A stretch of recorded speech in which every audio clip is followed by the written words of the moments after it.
Pasa 1 minuto de las 9 de la mañana, es momento de darle la bienvenida y comenzar la conversación con la futura ministra de Vivienda y Ordenamiento Territorial, Cecilia Cairo. Bienvenida, ¿cómo anda? Muchísimas gracias, un gusto estar acá. Un gusto recibirla. De alguna manera, el tema transición se venía imponiendo en los medios, en las noticias. Sin embargo, eso en las últimas horas se vio empañado por otra noticia vinculada a declaraciones de Lucía Topolansky a propósito, bueno, de testigos que habrían mentido en la justicia como para tomar venganza de militares tras bueno, lo vivido durante la dictadura. ¿Qué opinión le merece usted que es del riñón, de la 609, estas declaraciones de la ex vicepresidenta? En realidad no sé muy bien a qué se refiere Lucía, creo que Pepe también, antes que me lo digan, sé que Pepe también respondió a esto. Creo que es una pregunta que hay que hacerle a ellos. Lo cierto es que entiendo la posición de familiares, porque, bueno, esos familiares hace muchísimos años que están buscando a nuestros desaparecidos. Y, claro, todo lo que tenga que ver con este tema conmueve mucho. Revuelve mucha cosa. Todos sabemos lo que pasó en la dictadura. Así que no sé a qué se refieren, pero me parece que es una pregunta que deberían responder. ¿Pudo hablar con Topolansky? No he tenido. Imagínate que estoy en 1000 cosas. Esto fue ayer, de un libro que todavía no leí, pero que me voy a proponer leerlo pronto. Entonces, no. He estado reunida y trabajando sobre esta famosa transición y lo que me va a competir próximamente, que es el 1 de marzo, que me parece que es lo que debo hacer. Ahora, este tema o mandato silencioso que podría inferirse de esto que trascendió, ¿estuvo circulando en el MPP en algún momento de la historia? No lo sé, no, de verdad, me entero por lo que dice el libro y el párrafo porque salió. O sea, no es que no lo sepa. Lo que digo es que no sé a qué se refiere Lucía y por supuesto que cuando esté con ella se lo voy a preguntar, sin lugar a dudas. No tengo la respuesta hoy, pero sí creo que ella es la que debe responder a las preguntas que ustedes se hacen y que me parece perfecto que las hagan.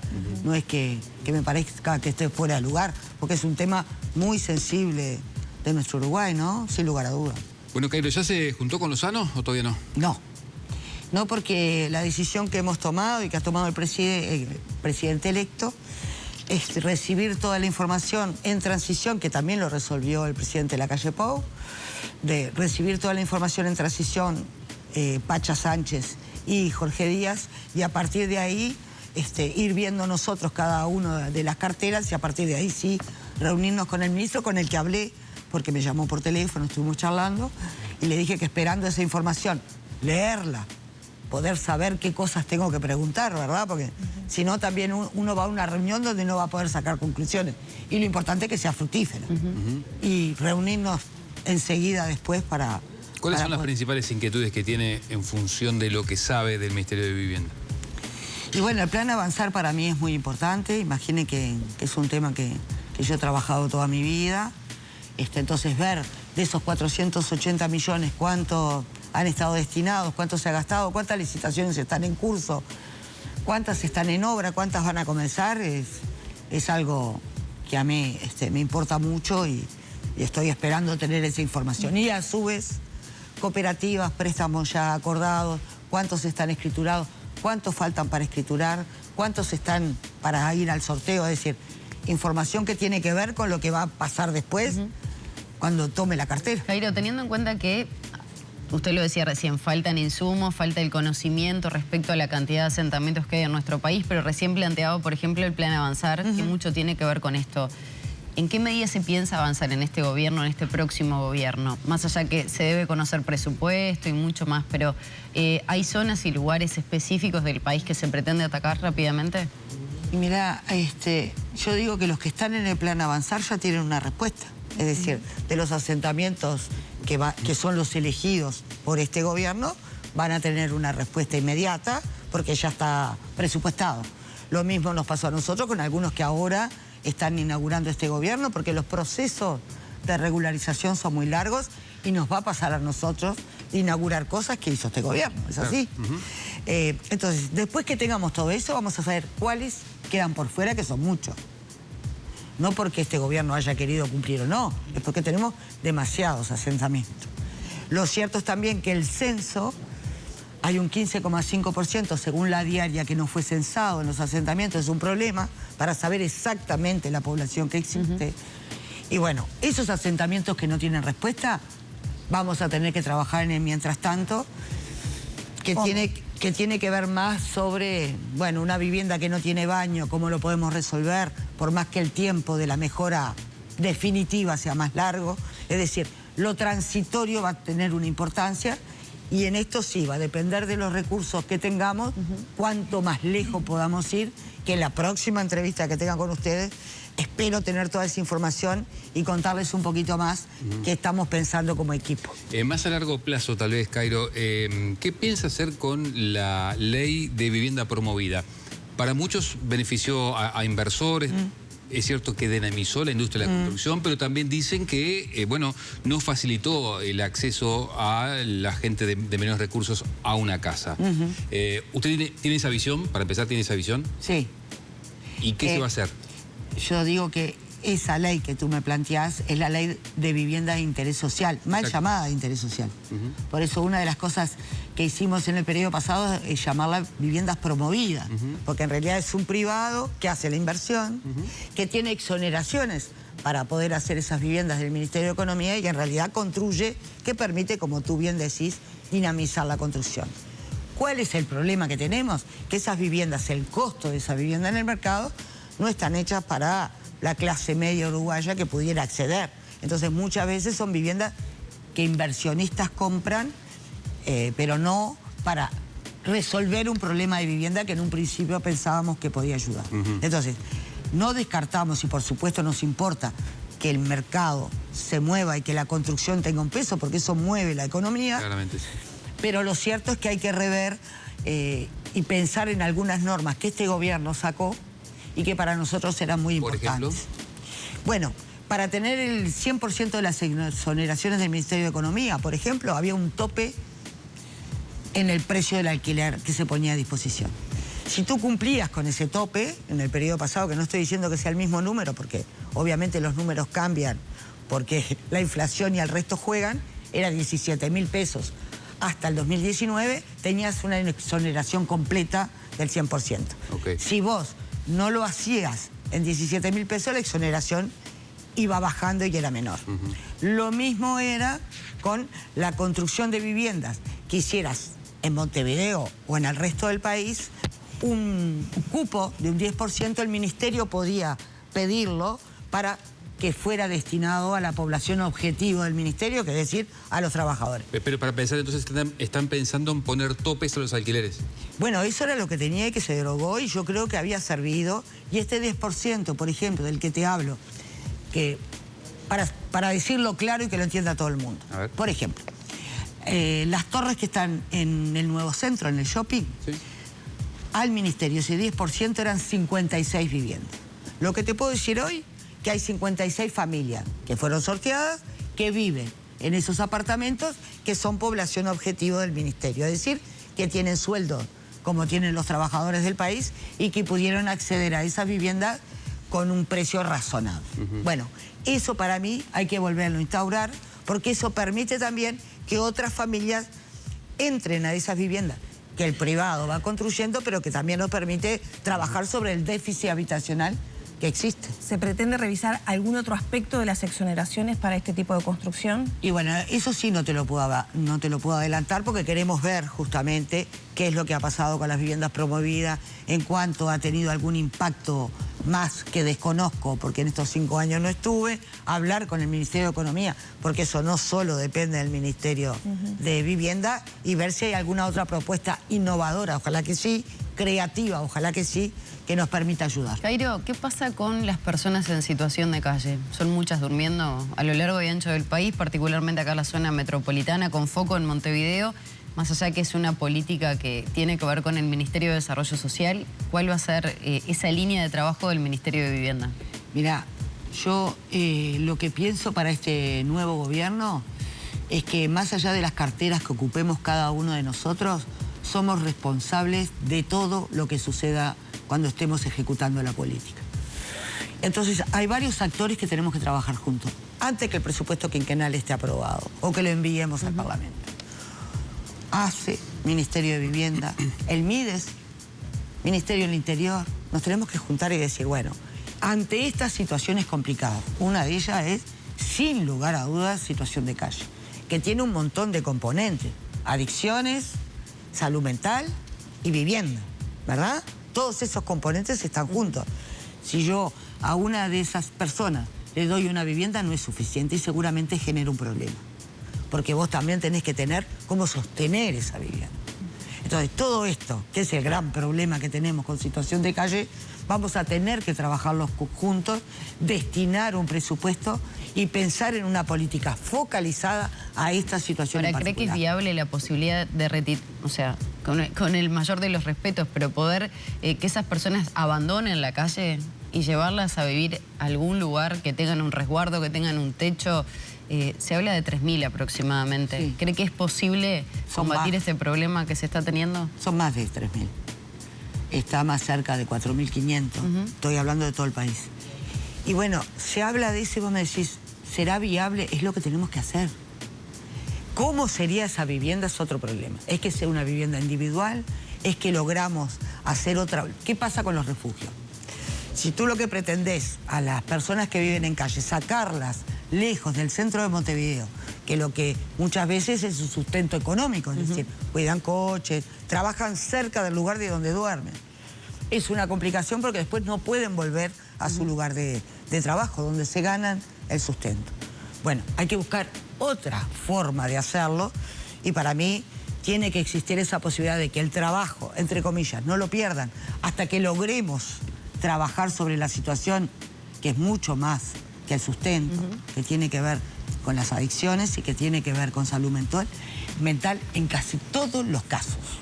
Esto colinda mucho con el trabajo del MIDES, su nombre también se mencionó para esa cartera. ¿Está conforme con vivienda o hubiera preferido imprimir su impronta en el Ministerio de Desarrollo Social? Mira, es lo que yo te decía, yo creo que esto es un trabajo de equipo. Yo voy a trabajar con quien es ministro hoy, que es Gonzalo Sibila. Vamos a trabajar juntos y buscar soluciones juntos. He trabajado estos 5 años con adicciones, mucho. Y trabajo con centros de adicciones en Montevideo, donde las preguntas y las respuestas, a ver, los diagnósticos los tenemos, pero la realidad es mucho peor de lo que tenemos como diagnóstico. Sí, en esta administración, sobre todo en el último tramo, se ha trabajado mucho en casas de medio camino, para pequeños grupos, por llamarla de alguna manera. ¿Piensa que ese es un buen camino para seguir trabajando? Sí, pienso que es un buen camino. O sea, eso sería una línea que se mantendría. Sí, porque lo que nos pasa muchas veces es que son planes pilotos de poca gente. Tenemos que pensar cómo hacemos para cambiar la realidad de Montevideo, como decía aquella, porque en realidad es un problema que tienen los vecinos que viven en Montevideo. Es más, antes era en el centro, ahora es en todos los barrios. Todos. No hay un lugar donde no haya gente en calle. Eso no nos pasaba. Yo creo que la pandemia jugó un papel, la salud mental, sin lugar a dudas, y adicciones también. Por eso, si no trabajamos sobre el conjunto, no es solo un problema de vivienda, no es solo un problema del MIDES, es un problema que tenemos en la sociedad y que debemos trabajar también con actores sociales y organizaciones sociales que sí trabajan con esta población.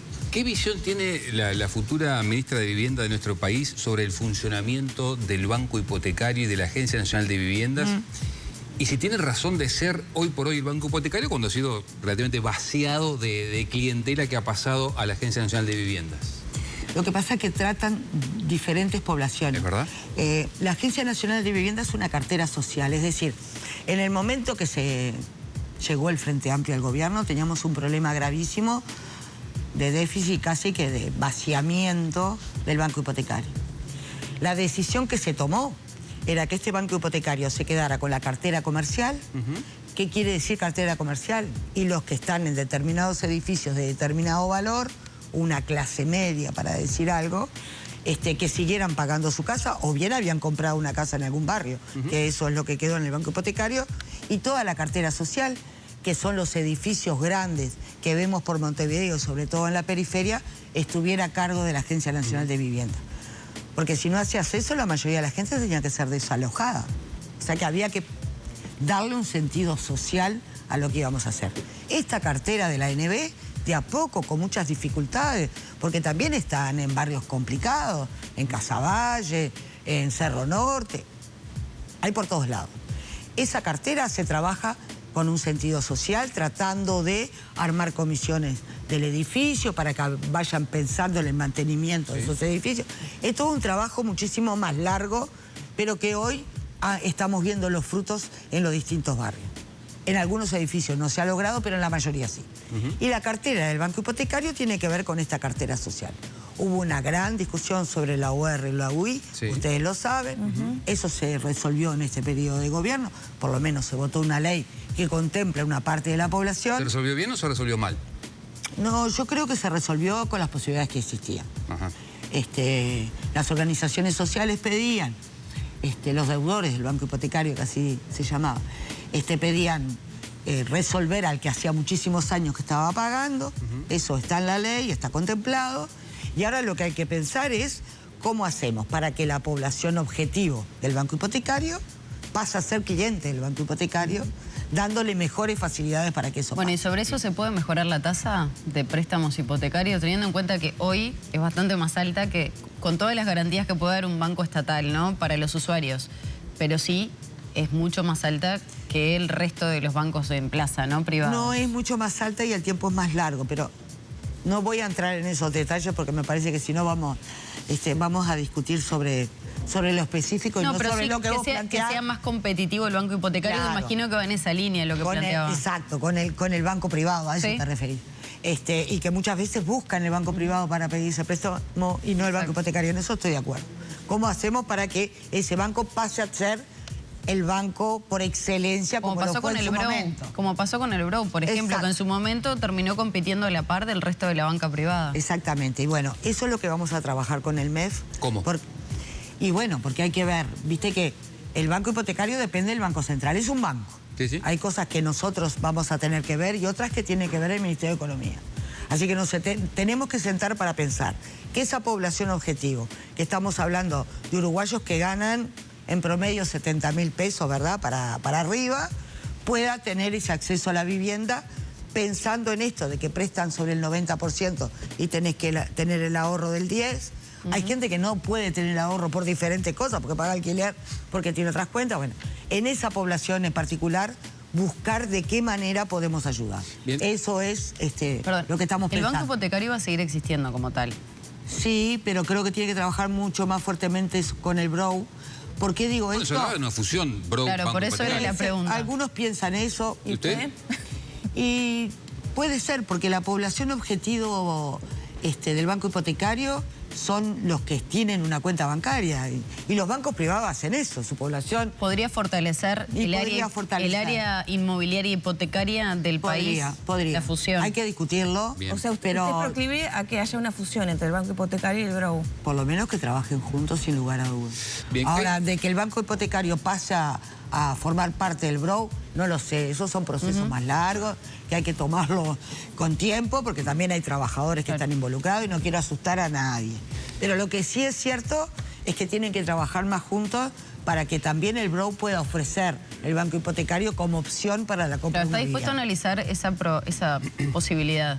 Todo hay que analizarlo para resolver el problema del déficit habitacional. Bien. Yo soy una convencida que mantenerse estructurada en lo que uno ya cree no está dando una respuesta a lo que la gente nos pregunta. Y esto que yo les digo de cambiar alguna chapa hasta que tengamos el realojo puede parecer nada, pero en la vida de una familia con niños que no tienen ninguna esperanza de resolver ese problema que tienen hoy, es un avance. Pero no es la respuesta definitiva. No sé si queda. Perdón. No, está bien. No, a propósito justamente de atender el déficit habitacional, el gobierno en su momento, hasta hace no mucho, hacía mucho hincapié, por ejemplo, en la construcción en madera. Recuerdo incluso de la posibilidad de construir un edificio completamente en madera, cosa que por ahí quedó medio... En Durán. Ahí, en el departamento de Durán, exacto. ¿Usted qué visión tiene sobre eso y eventualmente es una política que puede incentivar? Nosotros ya construimos en madera. Todo el norte, es decir, de Río Negro para arriba, Rivera, Salto, Tacuarembó, construimos muchísimas viviendas en madera Es más, hay cooperativas de mujeres que aprendieron a hacerlo y la construían con todos los servicios, con toda la aislación que es necesaria. Es decir, viviendas como las otras que tienen una ventaja, sin lugar a dudas. Primero, que en el norte la madera está muy cercana, que eso es muy importante. Y la segunda, que el tiempo de construcción es muchísimo más rápido, corto. claro. Y el tiempo juega un papel, que es lo que yo le decía hoy. Juega un papel en la vida de la gente. Así que no estamos en contra. Para nada. Bien. El edificio de Durazno era una cosa distinta porque era en altura. Altura, sí. Nosotros no es que lo viéramos mal, pedimos información para tener información de cómo sería, cuál es la madera, todo lo que precisamos saber para ver si es compatible. Lo cierto es que los costos de ese edificio eran altísimos, 3,5 millones de dólares para 24 viviendas, así que, O sea, que no ese voy a hacer la división yo, háganla ustedes. Se desinfló y no se va a Y retomar. me parece que quien tomó el ministerio ahora, que es Lozano, el ministro, resolvió por lo menos parar con esto. No puedo responder por él, debería hacerlo él. Cairo. Pero sí es cierto que se lenteció el proceso. No, me refería básicamente a la política de construcción en madera, si eventualmente esta Estamos misma- de acuerdo, ¿Está de porque acuerdo? lo hicimos. Ok. Ya tenemos que despedirla, pero no quiero hacerlo sin preguntarle por algo que se mencionó mucho en la campaña y que es el eje en la primera infancia y en la pobreza infantil. Sí. ¿Cómo va a cambiar el eje entonces de abordaje del Ministerio de Vivienda con esa impronta de privilegiar desde la vivienda a las familias con niños pequeños? Eso es lo más importante, por eso decía que todos los ministerios tenemos que trabajar juntos. Para mí eso es indispensable. Y no quiero hablar de interinstitucionalidad, porque después esa palabra que la usamos todos no ha tenido los resultados que todos esperamos, y no estoy hablando solo de este gobierno. Pregunto Así el que cambio prefiero porque decir... ya existió el plan Juntos, que justamente tenía como prioridad a madres o hogares monoparentales con jefatura femenina Sí. y niños a cargo. ¿Qué impulso se le va a dar para que se note de manera a mayor escala eso? Y bueno, es eso que yo te digo. Como vamos a trabajar también sobre el mientras tanto, vamos a invertir dinero en esto. ¿Para qué? Para que esas familias tengan una respuesta. Porque no todas van a poder tener un realojo, una situación de regularización del lugar donde viven rápida, pero el tema de la vivienda es muy importante y hay que trabajar desde el embarazo. Es decir, que vamos a tener que trabajar con el Pereira Rosell y todos los hospitales públicos, porque los niños nacen, son muy pocos, y tenemos que atraparlos antes de que cumplan 3 años. Entonces, ese va a ser el trabajo que yo me comprometo a hacerlo con total desvelo, porque en estos 5 años hemos reparado vivienda nosotras, cambiando techo, haciendo baños, porque realmente esas familias no podían esperar más. Y creo que ese baño de realidad es lo que me permite decir que necesitamos hacer todo por eso. Y ese es mi compromiso de trabajo. Cairo, muchas gracias por estos minutos. No, por favor, gracias a usted.